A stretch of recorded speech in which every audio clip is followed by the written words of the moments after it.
What's up, y'all? Thanks so much for clicking on the video. My name is Leah, and let's get into another episode of the Chitty Chat. Okay, so in this video, we're going to be discussing Carlos is King's interview with Miss Nene Leaks. So the episode was released yesterday, which was July the 25th. That is part one. Part two will be released on August the 1st. But in this video, I'm just going to give you my thoughts. You know, in a Chitty Chat, I'm all over the place. I'm not as put together in the other ones, but I just want to talk to y'all. You know, my peoples, okay? So let's get into it. All right, y'all, so let's get into this. So if I'm gonna be honest, I was not gonna look at this interview. I was just gonna wait till somebody chopped and screwed it and put it on the internet. But I'm actually glad that I took the time to actually watch the interview in its entirety. What prompted me to watch the interview was my mutuals on Twitter. I got up in the morning and I saw a lot of people who actually waited to watch the interview, who waited for the interview to drop at 9 a.m. on Tuesday. And I was just like, I don't know if I'm gonna watch this, but I don't follow a lot of people that rock with Nene. I follow people that respect Nene and respect what she gave the housewives and who she was as a housewife, but they're not really Nene fans. I actually follow more Kenya fans than Nene fans, but what prompted me to actually watch the interview was how many Kenya fans that I do follow who were like, oh, this is actually a good interview. Like, I'm enjoying the banter between her and Carlos. Like the first 10 minutes, people were like, oh, this is going to be a good interview. So I said, okay, let me sit down and watch it. And you know what? I enjoyed it. For an hour and 30 minutes while I was doing something and listening to the actual interview and taking notes, I was like, this is a good interview. And honestly, I haven't been too much of a fan of the interviews that Carlos has done or anything that Carlos has been saying as of late when it comes to Real Housewives of Atlanta, because it's just been overly shady when it's like you're talking about the ratings of Real Housewives of Atlanta, but none of your shows on OWN, minus Bell Collective, are getting anywhere to what is happening ratings wise, numbers wise, compared to what's on Bravo right now. So stop shading them. But this interview was actually really good. It gave two people who like each other, who have a history, who are very comfortable with one another, and they were just throwing shade back and forth, but it was fun. They were really pulling from both of their histories together, and I was like, you know what? This is interesting, and I'm enjoying the energy that they're giving to each other. So I'll give Carlos that.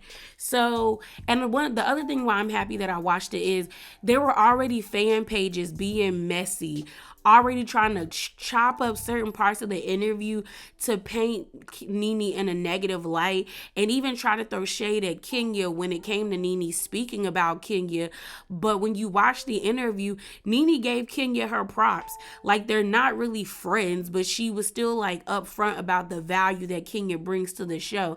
So I'm like, had I not watched it and just saw the clip, I would have thought Nene was being shady. But having watched the interview in its entirety, it's like y'all are trying to make a moment when there isn't a moment. Like, she was being very honest and giving people their props when they deserved it. So I was like, yeah. So the interview opens up, and right off the bat, Nene is singing. She looking good. The hair's looking good. The makeup's looking good. The body is looking good.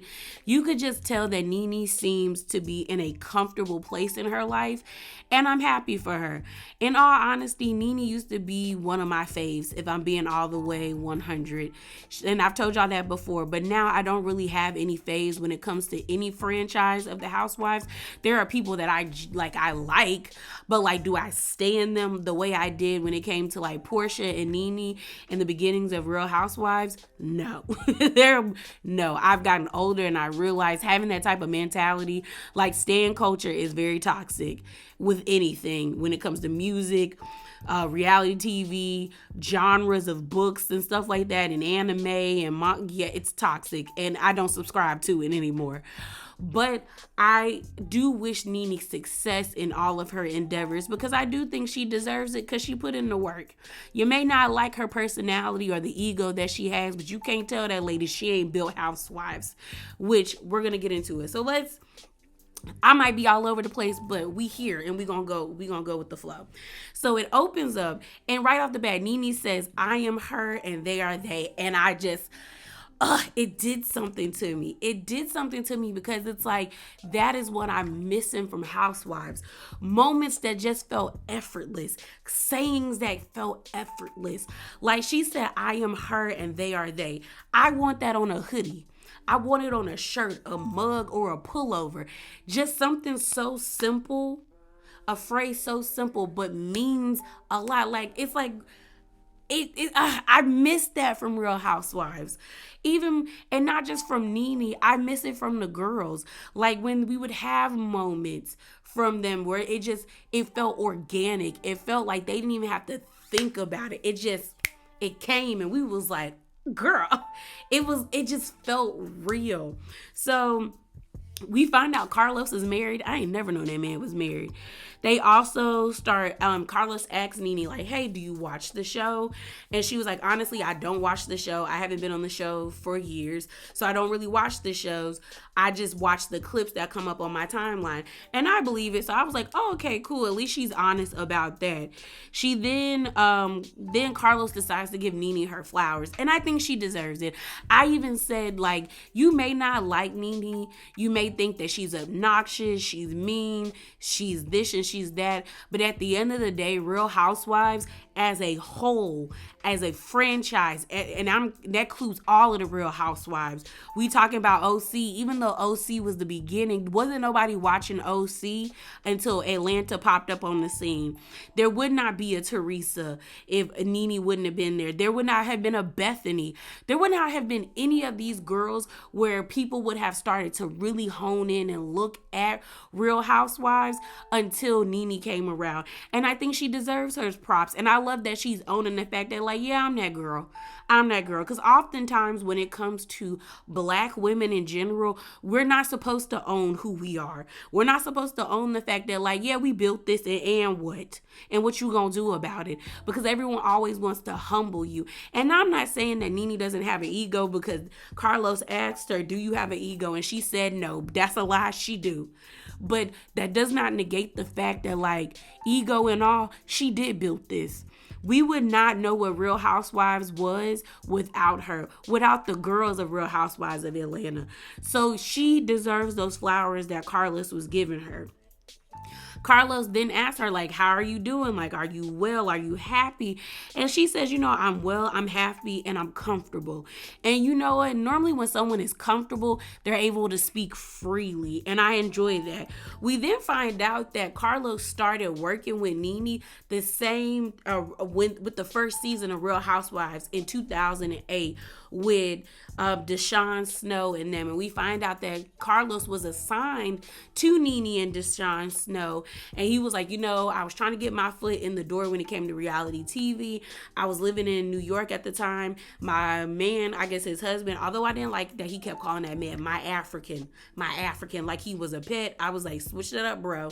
But Carlos's husband at the time, they weren't husbands at that time, was in Atlanta. So he got the opportunity to come to Atlanta. He came to Atlanta. He got the opportunity to be a part of Real Housewives of Atlanta. And he was assigned to, as a production hand, to Nene and Deshaun Snow. And he said, "I knew Housewives was going to be something when it came to the time, when it came to episode 1, when Nene broke the fourth wall." And it was when Sheree didn't let Nene into her party. And I actually remember that episode. I remember that episode. And the bouncer was like, "I was told not to let anybody in if their name isn't on the list." And Nene said, "Do you not see all these cameras? I'm a Real Housewife. Of course I'm supposed to be on this list." And we find out, and if you didn't know, Sheree did an interview with Carlos a while back where she pretty much said that she purposely left Nene's name off the list because her and Nene weren't cool at the time, and she was just like, that's my home, that's my sanctuary, and y'all not gonna force me to invite somebody that I'm not cool with, which I agree with. But like Nene said, because of Sheree doing what she did, it put us on the map, and it put me on the map, and it allowed people to support me because they saw me as an underdog. And she really was an underdog at that time. Nene did not have the same wealth or the status as Sheree, as Lisa, as Deshaun, as Kim, because Sheree was married to Bob, who was in the NFL. You had Lisa Wu married to her man Eddie. Eddie was in the NFL. Then you had Deshaun's husband. I think he was in the NBA. And then you had Kim, who was pretty much a mistress to a high profile real estate person. So it's like all these women have money that is way above, like they're in a different tax bracket than Nene. So she, of course, she felt like, you know what, I'm not that girl, and I got to figure out how to keep up with them. She ended up saying that she does not dislike Sheree, but they never really clicked. She was like, Sheree is fun, but Sheree pretty much, and what Nene was saying, Sheree switched up, which a lot of people have pointed out. Honestly, Sheree thought she was gonna be the Nene of the group, because on paper Sheree is that girl. When they filmed season 1 of Real Housewives of Atlanta, Sheree was that girl. She was married to Bob. She had that huge house. She had the kids. She was a housewife. She had the money. She had the boutique. But Sheree does not have that personality that draws you in like Nene did. And Nene ends up saying that, you know, before we started filming, Sheree and I were cool. Nene was like, Sheree was inviting me and Greg to watch Bob play. We was in the box seats with her. But then it was like, once we got to filming, she kind of like, her energy shifted towards me. And I was just like, oh, okay. And I agree. I really do feel like Sheree thought she was gonna be that girl. She thought she was gonna be able. Thought she was going to be able to punk Nene, and at times she did. At times she did get the best of Nene. But the issue is Nene began to grow. She began to grow a lot faster than they expected. People really enjoyed Nene. People enjoyed the commentary she gave. And I thought one thing that was really insightful on Nene's part is, she said in the beginning, she said they had been filming for 3 weeks straight.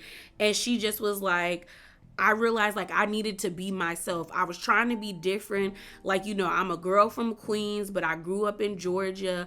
I have and my accent is funny. And she was just like, I was not being myself. And she said, one day I just decided to make the conscious decision to be myself no matter what. And that's when we like Nene. When Nene is Nene, we enjoy her.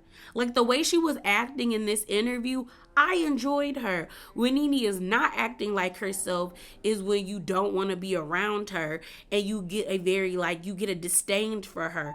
But when she's being herself, she's a good time. Like she had me giggling the whole entire time throughout this interview where I was like, ooh girl. And I was having fun. Carlo asks Nene, like, did she have an ego? And she's like, no. And then she starts talking about the physical. And I was like, girl, you know that question was about your mentality and the way you treated people, not the physical appearance. But I do agree with the statement that she made. We see these people on this reality show when they first pop up on the scene as themselves. But then we start to pick them apart where we're like, oh, she needs to get better wigs. She needs to dress better. She might need to fix her teeth. She might need to do this with her eyes.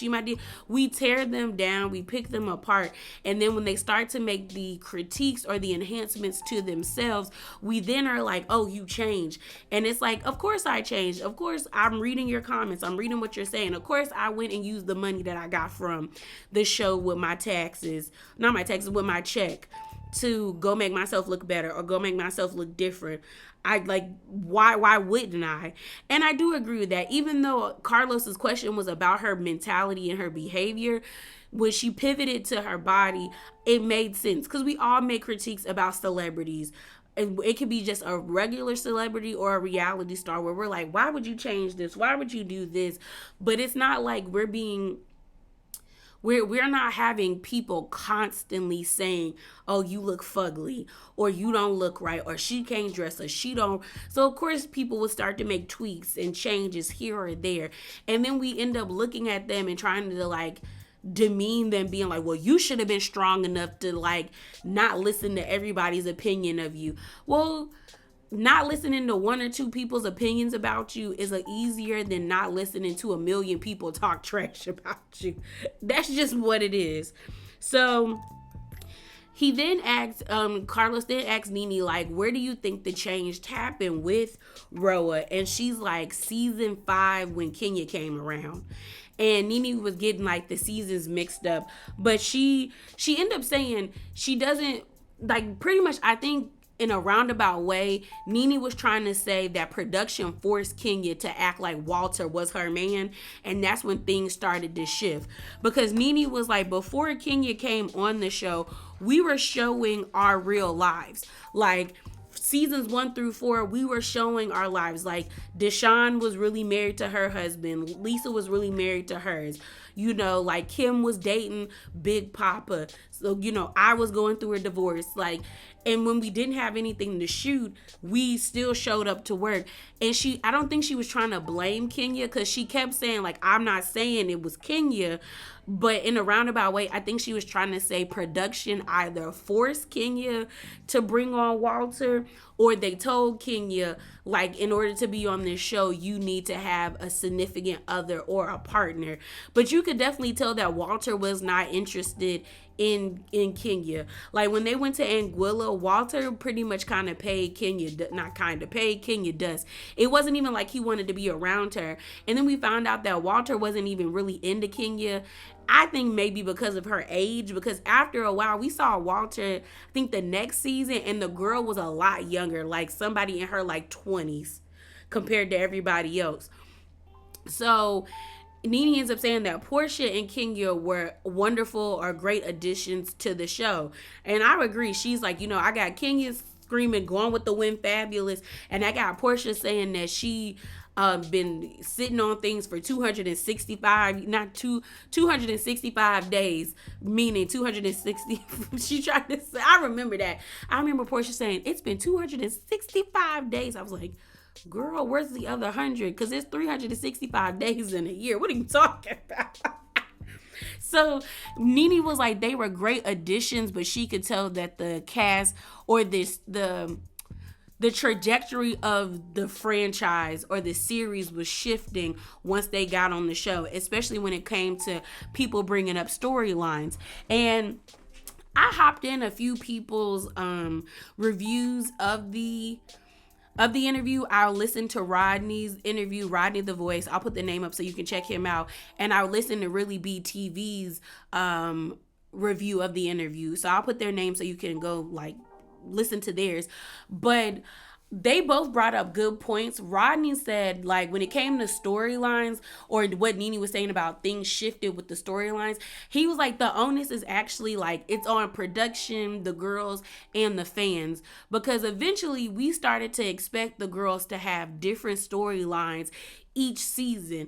And I was like, that is true. Because even now, like, case in point with Kenya, everyone's sick about hearing about her divorce, but that's really what's happening in her life. And we expect to hear different things other than her trying to finalize this divorce. If we really cared about like reality or the storyline, we would be following Kenya trying to finalize her divorce. Like Nene was saying, like seasons 1 through 4, we was just our lives. Like y'all were just watching us film our lives.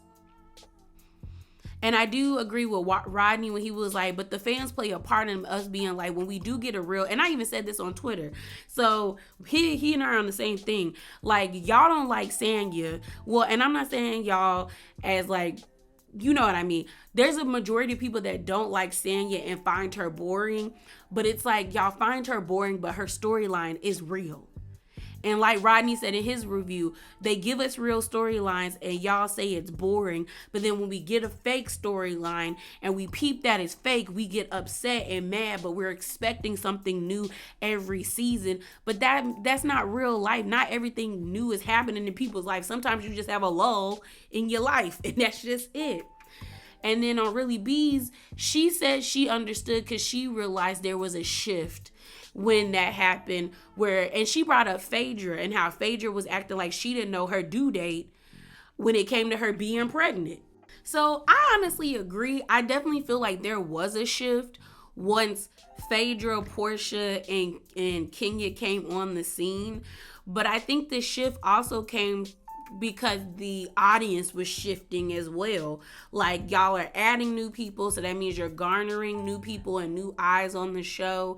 But I also think production had a hand in it as well, because they were probably like, okay, we got to keep the momentum going. We've had all these seasons 1 through 4, where we've had amazing ratings, and we're now coming on season 5. We got to keep giving it to the people. So I think they started to feel like if they manufactured storylines or put spice in them, then people would still be engaged, wanting to give the show views and stuff like that. So they then hop over to like the monetary compensation that Nene and the girls got the first seasons of the show. So Carlos is like, well, how much did y'all make for season 1? Nene says for season 1 they only got paid $10,000 for 3 months of filming, and then they got $5,000 for the reunion. I think that's pretty low, but I also understand it being their first reunion or their first season, and the network not wanting to throw a whole bunch of money at them, because they're like, are y'all gonna produce? Because you don't want to give them a whole bunch of money and they don't produce. But I do feel like they should have been given more, like maybe $30,000 or something like that. Because if you could have given them $5,000 for just filming the reunion, which is 1 day of filming and them arguing back and forth for 9 hours, then for 3 months they could have gotten more money. Then she said for the second season they got $50,000, and then for season 3 they all decided to like lawyer up collectively with one lawyer representing them, and they got $100,000 to $150,000 a piece. And then she was like, season 4 hit, and that's when the network really started giving us a bag, which makes me think that is when the whole like you don't want to mess up a Bravo check came into play, because that's when Bravo was really like in their golden era and was trying to give had money to really give the girls what they deserve. For real. And the girls were producing to where it's like you cannot not pay them. Like, they are producing. Like, they need to be compensated for what they're doing. So Carlos then switches to another question about like, how does Nene feel about Cynthia?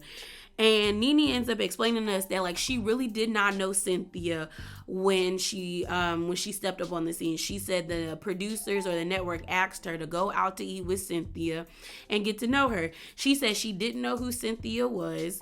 But Cynthia knew who she was and was like really starstruck and very shy. And I don't think that shade when they were like, did you know who Cynthia was? Because in all honesty, I didn't know who Cynthia was either until I Googled who she was. And I was like, oh, okay. But I'm not into fashion like that. And the only supermodels I knew around the time that Real Housewives came out, because I was a kid, keep that in mind, was only Tyra Banks, Naomi Campbell. I remember Cindy Crawford, but that's because she has that commercial about the skincare. And that's probably it. That's probably who Naomi Campbell, Cindy Crawford. Oh, what's it? Grace Jones. I didn't know that. Oh, and Iman. There wasn't that many people. I did not know who Cynthia was, so I didn't think Nene was really throwing shade, because I know a lot of people that didn't know who Cynthia was. So she said she never heard of Cynthia, but then she said after her and Cynthia had lunch, the network asked her like, how do you feel about Cynthia? And she was like, I like her, but I don't know if she's good for the show. Like, she doesn't really feel like she would be good at Housewives. Like, she was like, I liked her, but I just didn't feel that way. But she said then Nene was like, I met Peter, and then it made sense.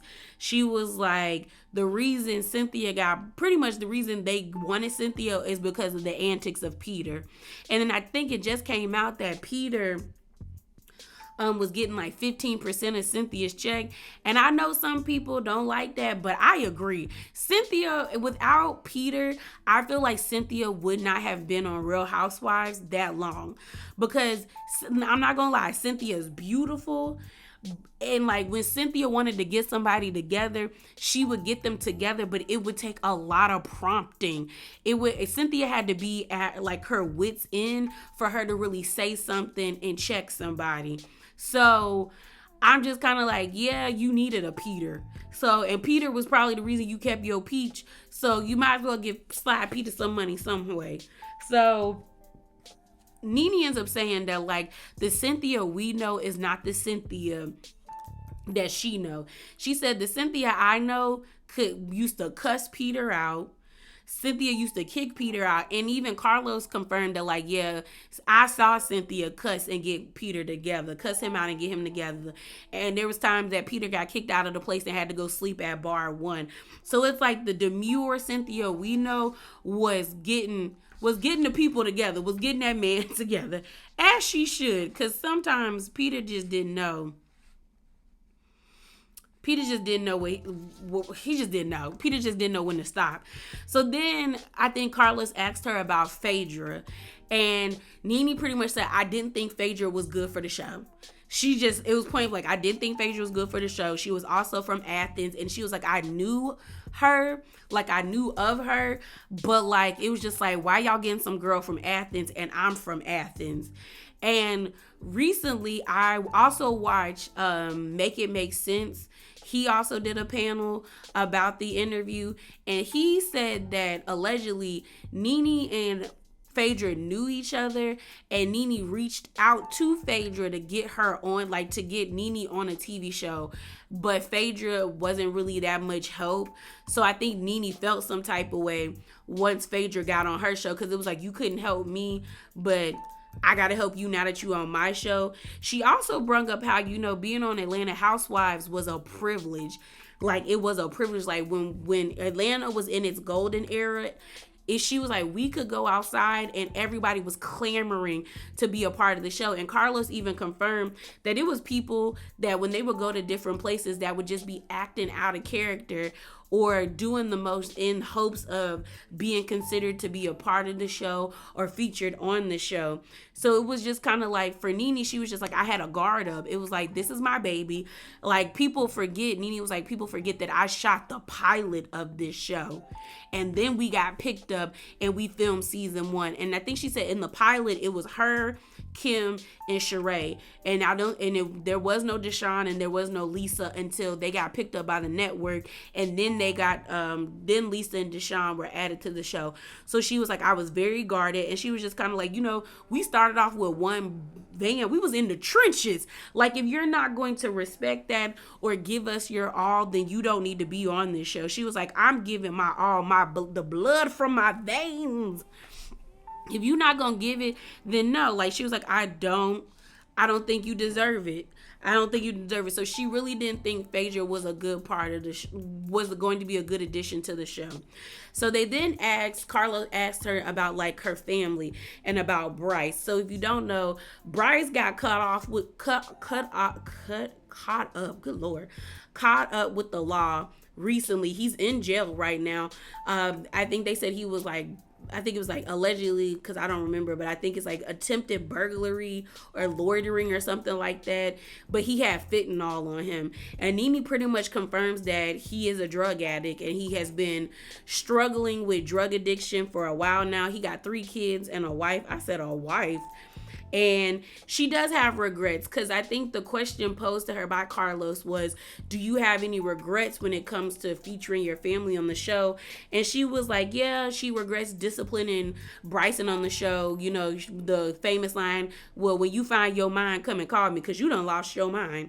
And then she also talks about she regrets her divorce, like putting so much out about her divorce when it came to Greg. So she said, Bryce been struggling with drug addiction. She's been trying to help, but what she realized through counseling is like, I can't make you want to get better. Like, you have to want to get better for yourself. So she was like, when he ready, then I guess he gonna have to be ready. We also find out the Italian man, not George, I think it was Johnny, with the infamous line, bling, bling, bling, bitches is mad. He reached out to Nene and told her, like, if you want me to, there's a rehab center here and I will scoop up your son and take him and put him in rehab. And even Lamar Odom reached out to Nene and was like, I have a place for your son to be if he's ready to get clean. So Bryce has help. Like, there are people out there that, like, want to help him by way of his mom, but I think Nene is taking the best approach by allowing him to sit in jail, get a public defender, and go on from there, because your rock bottom is not the person that's dealing with the drug addiction. Their rock bottom. And maybe Bryce always feels like his mom is going to be there to catch him when he falls, but it's time for him to fall and hit his head and figure out what his next steps are. So the interview continues and Carlos brings up Greg and talking about the money aspect and their divorce, how when Nene divorced Greg, and she talks about how, I was making more money than Greg and he was not used to that. She was like, Greg was an OG. Like, he was all about taking care of his family, taking care of his kids, being his kids' life. But Greg was not used to me having money and Carlos even said in such a grand scale. But in this conversation, this is when I wanted Carlos to shut up, because he basically talked about how, most of the time when women make more than their men, I don't think they intentionally do it, but they emasculate their men. If me making more money than you emasculates you, then you're weak. And that's all it is. You're weak. Because what is me making more money that you would hope that if we're together, I'm spending it on you? Why would you have an issue with that? Unless I'm just throwing it in your face and I'm making more money than you, that's different. But if I'm making more money than you and I still have respect for you and I'm still treating you the same, then you having an issue with it is a you problem and an insecurity you need to fix and take it up with the Lord. So Nene ends up even saying, like, I might have emasculated him, my mouth got slicker, because it was like, you're not going to be able to tell me what to do. And what it boils down to for me is that Greg was used to having control over Nene in a sense of, like, I pay the bills, I tell you when you going to spend your money, it's my money you're spending, so I can dictate what you do with it pretty much. But Nene was like, well, I make enough money where I don't need you to tell me what to do. I don't need you to tell me I can't go buy this or I can't go this or we can't do this, because at the end of the day, I'm making money and it's probably more than you're making. So what's the issue? And so Carlos even brings up this story about this woman who he knows who makes more money than her husband, and she acts like a damsel in distress, where she's like, the lady acts like she can't screw in a light bulb or start her car. That is wildly pathetic. And that would make me look at my partner in such a disgusting way that I have to act like an incompetent child for you to feel good about yourself. I would leave you. I would think you were a joke, and that would make me disrespect you even more if I was already disrespecting you. So she goes on to say that Greg was really strong. And she was just like, I did not really want to divorce Greg, but I had pretty much, it seems like Greg had gotten so bad with the way that he was speaking to Nene and probably the way that he was acting about her having her money and stuff, that Nene felt backed into a corner to the point where she was like, I'm going to have to show you better than I can tell you. And she said she really didn't want to divorce Greg, but she was like, I had to go through with it, because if I didn't go through with it, I don't think he was going to ever learn. And when she finally went through it and filed for divorce, she said Greg called her and said, you bitch, you divorced me. And I know he was probably hot and probably did not think she was going to do it. But I think it was needed for their relationship to be better. I think it was needed for their relationship to be better. Like, Greg needed to know that this Nene that he was with is different. And I thought what was a sweet thing was when Nene said, when you're married to somebody, because we often hear it in a bad way, but she was like, when you're married to somebody, you start to appreciate them more for different things. And she said that's something that she loved about Greg. And she also said how, like, Carlos asked her, do you think you'll ever find a love like Greg? And she said no. And I think that's actually true, because I think Greg loved all of Nene. all of her, even when she had her faults and her misgivings. I think Greg was like, this is my person. And I think Nene genuinely loved Greg too, like till the end. Like she was like, that was her man, and he was her woman. No, that was her man and she was his woman. So I really think that, like, it's kind of like they're saying it's greater to love than to never loved at all. So I do hope she finds, like, if she wants a relationship, I do hope that she finds someone that can navigate the world with her. And maybe she does need to be alone for a while, because she ends up saying that she's never been without somebody. She's like a relationship type of person. So it's always been her with someone. But I just thought, like, wow, like, she really, like, because, sometimes people thought that Nene didn't love Greg. And even I thought that maybe she was over him, especially when it came to the divorce. But to hear her say, and Carlos even said that, like, after Nene filed for divorce, that, like, she broke down on the phone with Carlos and was just like, she could not believe that she did it and she didn't want to do it. But she needed to show Greg that, like, I'm not the one to play with. I think it was important that it happened in their relationship. Because ultimately, when they got back together, he was different and she was different. And they were able to traverse the world differently. Sometimes, I guess you got to divorce to get back your man. I don't know. But she says if she ever gets back into a relationship, she's going to have to be with a man that makes more money than her.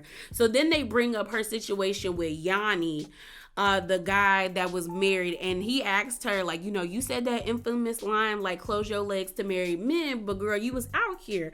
And Nene pretty much said, I was dating a married man who was getting separate, like, who was separated, and then a married man that was legally separated, and now he's completely divorced. And she was just kind of like, what he told me, she was like, I know what he told me, but I don't know what he told his wife. He told me they was separated. So she pretty much says that they're on a break, that they're not really together anymore. And what it sounds like is that he was enjoying her fame a little too much, and Nene didn't like that. Because she was used to Greg playing the background and propping her up, that it was like different for her to see a man that was excited to be with the lights and the cameras and stuff like that. So she ends up saying that, she's grateful for him, because at the end of the day, he helped her grieve, or he kept her mind off of grieving, because she ends up saying that she met Yanni a month after she met Greg, and that Yanni had only moved to Atlanta 2 months before she met him, because a lot of people felt like she had Yanni waiting in the wing after Greg died, but she said no, he had only been in Atlanta, living in Atlanta for 2 months.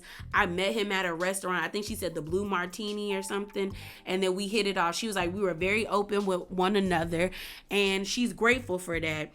She also brings up, I think they talked about Big Papa. What I thought was funny is that Big Papa's wife's name is Kimberly, and he was out here dating Kim. I said, a mess. So she just talks about her next relationship being with a man that make more money than her. And she also brings up, Johnny, bling bling, the bitches is mad. How dating him was a fairy tale. Like, he was always cashing out on the girls and on her. But she was like, after that, we didn't have anything else other than him spending money. And that's how she's really looking for a relationship. Even though she kept saying, like, I need a man that makes more money than me. Because even if someone makes more money than you, and you're always talking about, like, I need someone that's making more money than me, she was with somebody that was making more money than her, but she realized there needed to be more than you just throwing money at my face. So the interview continues, and Carlos asks Nene, do you think Kenya is the star of the show? And Nene pretty much said, I don't think she's the star of the show, but I think her and Portia were great additions to the show, and the show needs Kenya. The show needs Kenya. So I was glad that she gave Kenya her props. And she even said, like, I'm not trying to be shady like that, but I never thought of Kenya being the star of the show. And pretty much Nene was like, because that's me and not her. But I do feel as though Nene was intimidated by Kenya, mainly because around the time when Kenya came around during season 5, of Real Housewives, Nene was getting into that ego part of her going Hollywood because she was getting these job offers in Hollywood. She was on Glee, and I loved her character on Glee. She was on Broadway in Cinderella as the evil stepmother. So it was like Nene was getting, excuse me, jobs, like really great jobs, really high entertainment jobs. So I think she, at the time, she was okay with Kenya and being phased out with the show and moving forward. But I think when things didn't work out in Hollywood and Nene came back and she could see that while she was kind of like away and was, things were shifting, and she was like, she not about to take my spot. And I think that's when the contention between her and Kenya started, because in the beginning, Kenya really was really liking Nene. Like, she wanted to be cool with Nene, but I think Nene got in her head and got in her feelings of like, y'all are trying to take this away from me when I built this. It's like, it didn't work out in Hollywood, and now the girls are trying to take my spot away from me. My other like my bread and butter that helps me be who I am. So no, I am not about to be buddy with this girl. Like, it is what it is. But they go on, and she talks about how, in the beginning, she was excited for Kenya because she knew who Kenya was from winning the Miss USA pageant. Then she talks about Portia. She said she ain't know who Portia was, but she knew who Portia's granddaddy was, which was Hosea, because of Hosea's Feed the Homeless. So she then talks about how Portia was about to be out in the streets. They was giving Portia the pink slip after season 5 reunion, when Portia was in that all black with that top bun on top of her head, talking about Cordell is not perfect by any means, but I love him. Like, she was capping, she was so caping for that man, and he divorced her like it was nothing. And Nene said that her and Candy called up production and pretty much advocated for her to keep her job, because they was like, she about to go through this divorce. Like, this is all she got. Like, y'all just don't throw her out just yet. Like, let her stay and let her work. And I think that's why Nene was so pissed. I want to say season 10, after season 9, with the whole, Dungeon Gate thing, because Nene was like, we found out that Portia, because I remember they released text messages of Portia trying to get the group not to be cool with Nene, pretty much trying to ice Nene out. And Nene was pissed because she was like, I think she was like, girl, you wouldn't be able to ice me out off this show if I had not called them people up and said, let this girl keep her job because she don't got nothing else. So respect me and give me that much. So I think that's why she was mad and was like, the door is closed. The door is closed. That's one of my favorite things. But then her and Carlos throw shade at the current ratings of the show, where he was like, season 6 was the highest rated season. Like, y'all was getting 5 million views. And for the ratings, and y'all, I actually looked it up, and he wasn't lying. There's this article by K-Pop Star that talks about, on average, Roa was getting like between 4.52 million views versus 5.82 million views on season 6. In season 6, I would say season 5 and 6 was like that era for them. Like, I will give seasons 1 through 6, possibly 7. Yeah, possibly 7 were the golden era, or the golden era of Real Housewives of Atlanta. Season 6, I can tell you that a lot of fans of Roa say is their favorite season.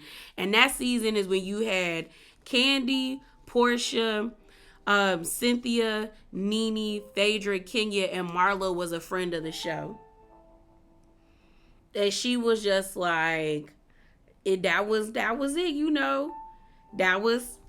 they was that girl. And we also find out that was Carlos King's first time being the executive producer of the show. So the girls were working, and that's what Nene said. She said everybody's storyline was real.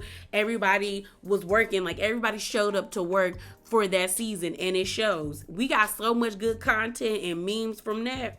So then Nene talks about how um the show, like I said, the show needed Kenya. She wasn't threatened by Kenya. Y'all, I'm just going over my notes. She was like, she hates when the girls get on the show and they don't want to work.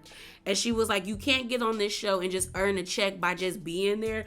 But I got to call you, Nene, because the last few seasons 10 through 12, you weren't even trying to play ball. Like, you were on the reunion, not even trying to give the girls anything. Like, you were not trying to talk to them. You were not trying to even argue with them.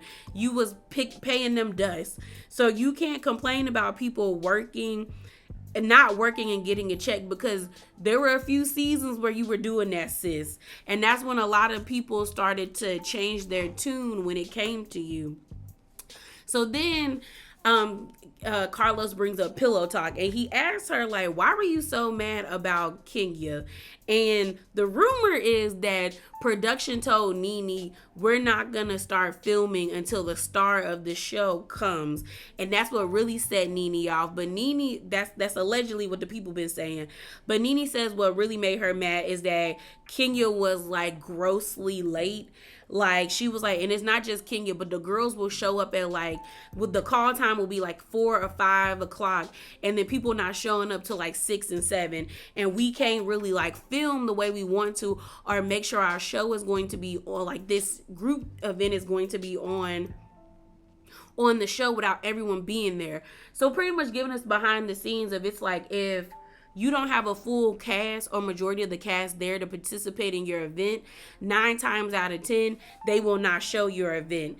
And so Nene was just like, she was late and I was over it. She said, her and Kenya never really clicked the way they probably should have. She said in the beginning, she felt like Kenya linked up and had an alliance with Phaedra. And she was like, I really didn't like Phaedra because I felt like Phaedra came on the show just to come for me. So it was like, I wasn't really featuring her. And then she hooked up with Marlo.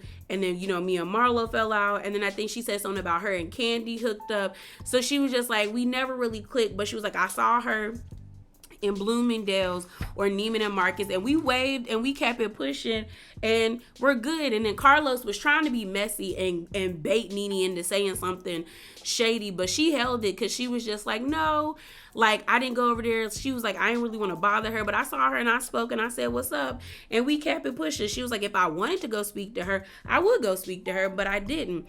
So by the time we start getting to the conversation about Cynthia, the interview is like winding down to almost being over. So Carlos asks Nene, like, hey, what about you and Cynthia's friendship? Do you think you and her will ever be friends again? And she pretty much was like, nah. Nah. She was just like, no, I don't think so.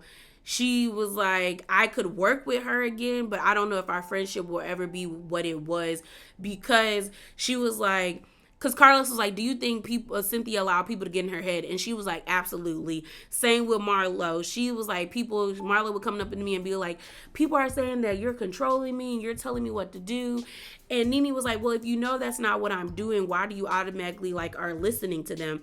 And she said, I wish people would know who Cynthia was behind closed doors. She was very opinionated and she stood up for herself. Like, Cynthia is more of 50 Cent, like her alter ego, than the Cynthia Bailey that you see. And I believe that because there were moments where Cynthia got with people. And I also feel like Cynthia curated herself because she had the background of being a model as being what she wanted the girls to see. She also says like she misses her friendship with Cynthia, but like it ain't never gonna be what it was. So then they start talking about like things that happened behind the scenes where she was like, they were always accusing me of stopping bags, but I actively know that they tried to stop my bags, that she was linking up with other housewives and producers to stop my bag. And I saw some people be like, well, Cynthia was just doing what Nene did, returning the favor. But I actually believe Nene, because there's one thing to say like, hey, I don't want this, like if someone's like, who do you think shouldn't be a part of the show? And they say who they think shouldn't be a part of the show, versus you actively going to production and campaigning for me not to be a part of the show. That is two totally different things. So then Nene talks about how like Housewives is pretty much an ensemble cast. Like they work together better than someone being by themselves. Now I say Nene, you say that, but there were times you ain't want to work with everybody, so you got to be honest. And then Carlos says Nene was the anchor, and I do believe that once we got rid of Lisa, Deshawn, and like Sheree, she became the anchor eventually. And then we had Kim, and then Kim fell off. She was the anchor. She was them like, and I think the girls did look to her because she was the face of the show. They looked to her to keep the show going. And so then they start speaking about Ryan Murphy, and I did, and like about how she hasn't spoken to him in a while, but they cool. And she also talks about how I was never a problem for the show. She was like, I'm not that type of person. Now I don't know about this one. She was like, I come to my show when you tell me to be there. I get my drinks and my waters. I tell my glam squad to be on time, and we get up out of there. Now, I believe that to a certain extent, but I don't think everybody is lying when they're like, girl, your ego did get big and you became somewhat of a diva. But I am looking forward to part two, because this one ended with Carlos asking about why Nene sued the network and how does she feel about Bravo as it stays till this day. But again, I really do think this was a good interview. Like, it was fun shade, it was insightful, we got new information about certain things, and I hope the next part is just as insightful and just as fun shade, that it doesn't get dark, but you never know. You never know. But that is it. That is all. And as always, remember to be bravely authentic and hop down in them comments below and give me your thoughts on the interview. Did you enjoy it? Did you not enjoy it? And are you looking forward to part 2? And I'm out, y'all. Deuces.